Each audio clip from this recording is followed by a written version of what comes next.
É dica do Car Shop TV e a gente traz informação que tem a ver com a nossa realidade de compra, de consumo, né, do segmento automotivo, dos veículos, pois é.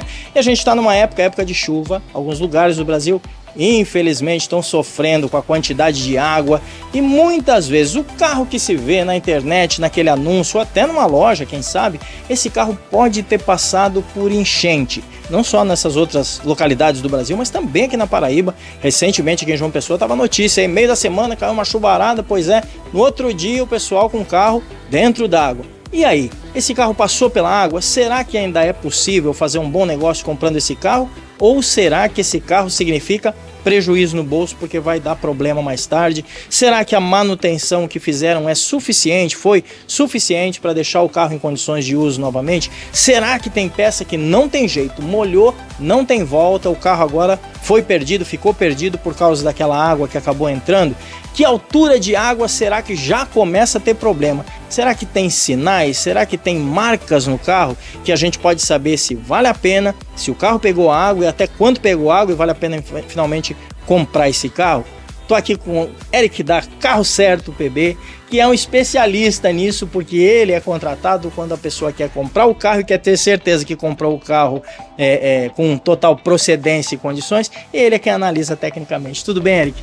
Prazer estar aqui com você, muito bem, para a gente bater um papo sobre carro, sobre a importância de você comprar o carro de uma forma consciente, sabendo que o carro que você está comprando, o que é que ele tem, o que é que ele não tem, é um carro que vai te atender, é um carro que pode vir a te dar prejuízo depois, é isso que a gente quer evitar. Isso aí. E a gente, quando fala de enchente, nosso tema, nosso assunto hoje é carro versus água, né? E esse é o problema. O carro não foi feito necessariamente para isso. Já vou parar aqui um pouquinho e a gente pensar numa coisa importante, porque tem a ver com o uso do dia a dia do carro. Eu tô numa região e de repente a água começa a subir, o meu carro entrou no local e a água subiu. O que eu devo fazer? Desligar o carro é importante? A primeira coisa é você manter a calma. Isso. O que acontece? Quando você chega numa região de alagamento, muitas vezes você tem uma pressão de carros que estão ali atrás buzinando para você entrar na água. Mantenha calma e não entra na água se você perceber que a água cobriu o meio fio. Olha para as laterais da pista. Isso. Você vai olhar, essa água está acima do meio fio, provavelmente essa água vai bater ali acima do teu pneu, dependendo do carro. Se for um carro mais baixo, tu já vai ter dificuldade. Então, pode entrar água pelas portas, vão de porta, vai danificar um monte de coisa. Exatamente. Repente, né? Então, a recomendação é não entra nessa área. Tenta dar a volta, se for o caso, para o carro, liga o pisca-alerta. Quem quiser atravessar, que tiver seu carro mais alto, que quer arriscar o seu carro, vai lá e arrisca. Por que você não deve fazer isso? Porque você corre o risco de ter um prejuízo gigantesco se você passar com o carro funcionando na água e esse carro, esse motor beber água, vai acontecer o que a gente chama de calço hidráulico, vai empenar a biela do carro. E vou te falar, o prejuízo é grande, viu? Suponhamos que você ficou esperto, você não entrou na água, você desligou o carro e saiu, ok. Mas a enchente tomou conta, subiu e teu carro ficou completamente embaixo d'água. Como no Rio Grande do Sul está acontecendo agora, por exemplo. Então você tem partes importantes do carro que estão sob risco grave, partes eletroeletrônicas que são as mais frágeis nesse caso. Então você tem peças muito caras como um módulo, uma central eletrônica do carro, que é uma espécie de um computador que toma conta de todos os sensores do carro, se comunicam com essa peça principal. E que é caríssima, né? Dependendo do carro, 15, 20 mil reais só esse módulo aí, né? Então, se esse é um módulo que não é, a gente chama de blindado, tá? Se ele não tem uma blindagem adequada, se ele bebe água, você vai ter um prejuízo grande. Então, toma cuidado nessas situações e quando for tirar o carro da água, o processo tem que ser feito por um profissional antes de ligar o carro. Tem que ser... Porque o afoito, desculpa cortar, mas é bem importante isso. O afoito faz o quê? Fica ali brigando com a água, tentando tirar o carro. Então já um risco maior. Depois, finalmente, o carro ficou submerso, ele tenta chegar lá, limpa aqui, limpa ali, bate chave, vai querer tirar o carro andando. Dificilmente vai conseguir, vai danificar. E quando faz essa retirada, porque aí me corrija se eu estiver errado, nós estamos falando de secar e limpar componentes e consequentemente trocar componentes. Quer dizer, então tem uma avaliação técnica, uma percepção das áreas que foram afetadas e finalmente as peças têm que ser colocadas e montadas, e nós não estamos falando de uma peça que é como trocar um paralama, trocar um para-choque, meia dúzia de parafuso, tira um, bota outro. Não, a gente está falando de aparelhos, de um computador que vai ser ligado a esse módulo para poder perceber o que o carro tem de referência, de erros que estão sendo apresentados, para finalmente ele fazer a troca dessas peças da maneira correta e coerente. E é claro que quando a gente fala de tudo isso, depois vai para a ponta do lápis para saber, que é o que a gente está falando antes, se vale a pena ou não, porque tudo isso custa muito caro. Exatamente. O processo correto vai ser uma grande desmontagem, principalmente dessa parte interna do carro. Então, para que o carro possa secar completamente, para que a avaliação seja bem feita, seja rigorosa, o painel vai ser desmontado, os bancos vão ser retirados, o carpete vai ser retirado, vai ser feita uma checagem na parte eletroeletrônica. Tudo isso aqui depois vai ser lavado e colocado de volta no lugar. Feita essa avaliação, como você falou, conecta o scanner no computador, o scanner passa por todos os sensores. Será que tem algum sensor que foi danificado, né, quando ele tá molhado, posso secar, o que é que eu posso fazer? É um profissional que tem que fazer isso. E avaliação, nós estamos falando de avaliação, estamos falando da troca e nós estamos falando da recuperação. Então são 3 aspectos. A avaliação é o técnico habilitado, qualificado, perceber o grau como é que eu vou dizer? O grau de prejuízo que foi causado por aquela água. Segundo, essa avaliação ela tem que ser imediatamente feito um orçamento, um projeto de solução, porque tem que ver o que é e o que não é viável. E finalmente montar isso tudo, porque não é estético. A qualidade do trabalho feito, do profissional que foi contratado para fazer esse trabalho, vai implicar não só numa baixa de custo, uma coisa que você resolve agora e você não vai ter que ficar resolvendo, gastando depois, né? Então você vai gastar um pouco mais aqui nesse momento para que depois você não tenha outros problemas. Como vai implicar numa valorização do teu carro para uma revenda. Agora estou falando da pessoa que teve o carro, passou por uma enchente e precisou fazer um processo de limpeza, de organização, de consertar o que tiver para consertar.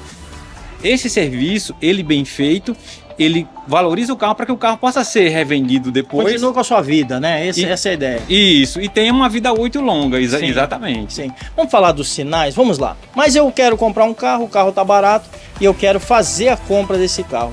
Quais são os sinais, agora nessa última parte da matéria aqui, da reportagem, quais são os sinais que me demonstram até onde a água chegou e qual é o risco que eu estou correndo? Vamos falar disso? Você vai vir aqui no carro, o carro que passou por uma enchente, normalmente o carpete foi mexido. Se esse carpete tiver grosseiro, tiver o fio mais grosso, é sinal que ele levou um jato de água muito forte, ele foi lavado, foi colocado depois. Aí, será que esse nível dessa água subiu mais? Subiu além daqui? E agora, o que é que eu vou fazer? Então você vai subindo, vai haver indícios de corrosão, oxidação mesmo, sabe? Nas partes metálicas. Então você tem aqui as presilhas do banco, os parafusos, né? Aí você tem os pedais do carro ali, que podem ter marcas, se não marcas de corrosão, mas às vezes marca de lama, marca da lama que subiu mesmo, né? Dentro de porta também é comum se ter os detalhes. Né? Exatamente. Aqui você tem uma outra coisa que você pode fazer. Esse cinto de segurança, ele está preso aqui embaixo, tá? Pela parte de dentro do carro. Então, se você puxar o cinto todo fora aqui e você perceber, opa, por que esse tem uma marca estranha aqui nesse cinto de segurança, né? Então, são indícios que você vai te ajudar a montar um quebra-cabeça. Como você falou, esse forro de porta, por que ele está engilhado, né? Porque se você tirar um forro de porta, a parte de dentro tem uma almofada aqui, essa almofada, uma vez molhada, dificilmente o cara vai conseguir colocar do mesmo jeito de novo. Então, esse forro de porta estando diferente, é outro sinal. Você vai dizer, opa, peraí, o que está acontecendo aqui? São peças do quebra-cabeça que você vai montando. E aí a gente pode vir aqui para frente do carro. Se esse carro levou muita água e essa água tomou conta aqui dessa parte alta do motor, você vai ver que por mais que o cara passe um jato aqui, vão ficar indícios, tá? Muitas vezes o farol vai ser mexido. Então aqui você tem a parte do farol, que ela tem encaixes precisos, ela tem uma lâmpada específica.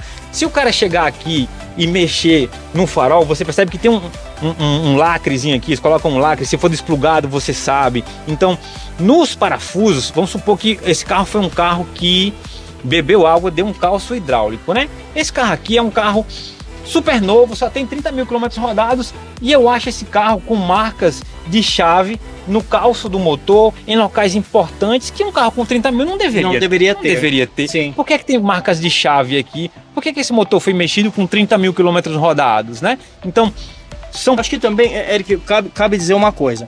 O desgaste do conjunto de peças e de elementos, ele é meio que por igual. Então, quando você chega num carro e abre aqui a tampa do motor, muita gente, nem olha que eu não entendo nada, calma.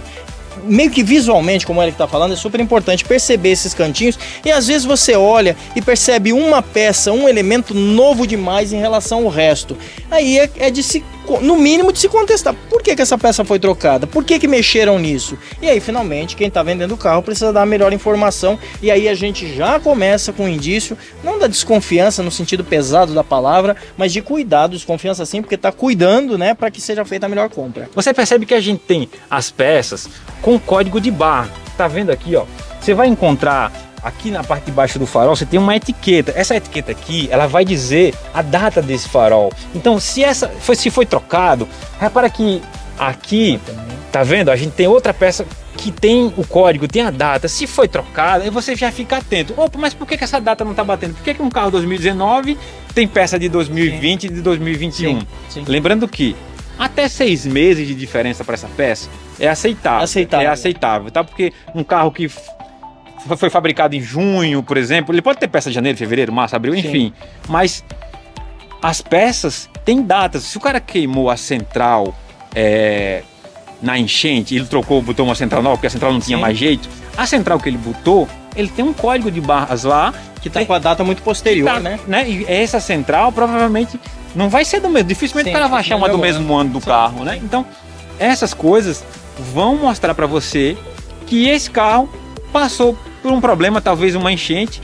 E se você se sentir seguro, se o carro está num preço bom, que você quer comprar o carro, problema nenhum, tá? O importante é que você saiba que está comprando um carro daquele jeito, que você saiba o que é que o carro que você está comprando tem. Bom, veja só, de forma consciente, o Eric está falando aqui, claro, ele dá orientação para que, de preferência, não compre, né? A gente pode falar isso porque é o trabalho que ele faz. Mas se você quiser comprar, se você vai comprar e quer ter essa condição de confiança, é possível, mas faça isso de forma clara, de forma honesta. Eu acho que o carimbo que eu quero dar nessa matéria é esse. O importante é a honestidade do vendedor, de quem está vendendo, de quem está comprando, saber o que está pagando.